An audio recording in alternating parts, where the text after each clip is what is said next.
अस्सलाम वालेकुम दोस्तों, कहानी घर में आप सबको खुशामदीद। आज का उन्वान है हज़रत उस्मान गनी का कबूल इस्लाम। हज़रत उस्मान गनी रज़ी अल्लाह ताला अन्हो अपने ईमान लाने का वाक़या बयान करते हुए इरशाद फरमाते हैं, मेरी खाला का नाम सादी बिनते कज़ीज़ बिन रबिया था और वो कहानत के इल्म में बड़ी माहिर थीं। एक मर्तबा का जिक्र है, मैं अपनी खाला के घर गया तो उसने मेरी तरफ देखकर काहनों की तरह गुफ्तगू करते हुए कहा, ए उस्मान, तुम्हारी 2 अज़वाज होंगी, दोनों इंतहाई हसीन और खूबसूरत होंगी और तुमने उससे पहले ऐसी नेक और हसीन औरतें देखी ना होंगी और ना उन्होंने ऐसा हामिद। ये औरतें एक बड़े पैगंबर की साहबजादियाँ होंगी।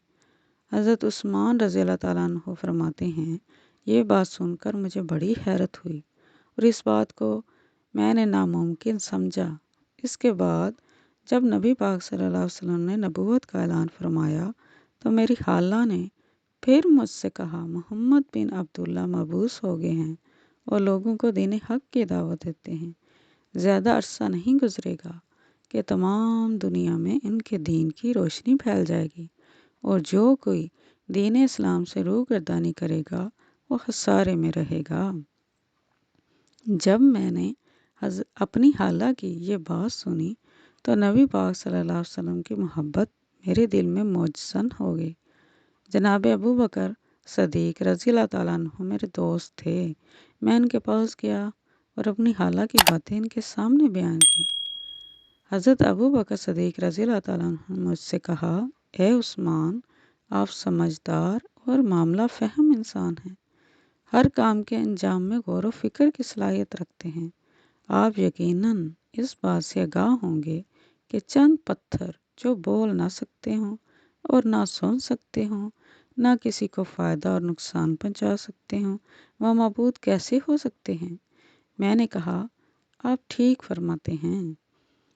जनाब अबू बकर सदीक रज़ी अल्लाह ताला अन्हु ने फरमाया, आपकी खाला ने सच बात की है। अल्लाह ताला ने नबी पाक सल्लल्लाहु अलैहि वसल्लम को नबी बरहक बनाकर मबूस फरमाया है ताकि हल्के खुदा को अल्लाह के दीन की तरफ बुलाएं। इसके बाद हज़रत अबू बकर सदीक रज़ी अल्लाह ताला अन्हु ने हज़रत उस्मान गनी रज़ी अल्लाह ताला अन्हु को तरगीब दी कि नबी पाक सल्लल्लाहु अलैहि वसल्लम की बेइज्जत पर ईमान ले आएं। अब ये बातें हो ही रही थी कि इसी सना में नबी पाक सल्लल्लाहु अलैहि वसल्लम का उधर से गुज़र हुआ। हज़रत अली रज़ी अल्लाह ताला अन्हु भी नबी पाक सल्लल्लाहु अलैहि वसल्लम के हमरा थे। हज़रत अबू बकर सदीक रज़ी अल्लाह ताला अन्हु देख कर उठे और नबी पाक सल्लल्लाहु अलैहि वसल्लम से अलैदगी में गुफ्तगू फरमाई। नबी पाक सल्लल्लाहु अलैहि वसल्लम हज़रत उस्मान गनी के करीब तशरीफ़ ले गए और इरशाद फरमाया, ए उस्मान, अल्लाह ताला तुझे जन्नत की मेहमानी के लिए बुलाता है, तू भी उससे कबूल कर। नबी पाक सल्लल्लाहु अलैहि वसल्लम के मुबारक कलमात ने हज़रत उस्मान गनी के दिल पर असर किया। आप फ़ौरन मशरफ़ इस्लाम हो गए और फिर वह वक्त आया जब हज़रत उस्मान गनी की खाला की कही हुई बात सच साबित हुई। यके बाद दीगरे नबी पाक सल्लल्लाहु अलैहि वसल्लम की 2 साहबजादियाँ आपके निकाह में आईं। हज़रत उस्मान गनी का शुमार बहुत ज़्यादा अमीर लोगों में होता था। आप मुसलमानों की फलाह व बहबूद के लिए खुले दिल से बेदरेग खर्च करते, इसीलिए आपको गनी कहा जाता है। वीडियो अगर पसंद आई हो तो लाइक करें, चैनल को सब्सक्राइब करें और बेल आइकन को दबाना ना भूलें। फिर मिलेंगे। अल्लाह हाफ़िज़।